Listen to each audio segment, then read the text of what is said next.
Police ब्यारेक्रे शोइथिबा जणे reserve police constable अस्वाभाविक भावे मृत्यु होइछि। मृत पुलिस कनेस्टेबल जनक दिलीप कुमार मिश्र होइथिबा बेले से सुवर्णपुर रिजर्व पुलिस रे कार्य करुथिले। तेबे गतकाली राति रे बिनिका सहर रे चालुथबा पापक्षय लोक महोत्सव पई से सेठारे कार्यरत रहिथिले। आउ काम सरीबा परे से पुलिस ब्यारेक को आसी सुई जाइथिले। हेले आज सकाळू अन्य पुलिस कर्मचारी माने तांकु निदरु उठाइबाकू डाकिथिले भी से उठी नथिले। तेणु पुलिस कर्मचारी मनरे संदेह हेबारु सेमाने डाक्तरंकु खबर देइथिले। आउ डाक्तर आसिबा परे तांकु परीक्षा करी मृत घोषणा करिसंती।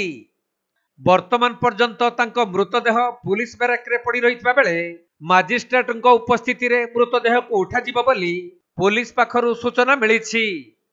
सेपटे केउ कारणरू कनेस्टेबलंकर मृत्यु होइछि से संपर्क रे किछि जणा पड़ी नाही। तेबे सब व्यवच्छेद परे मृत्युर कारण जणा पड़िबो बोली पुलिस कहिछि।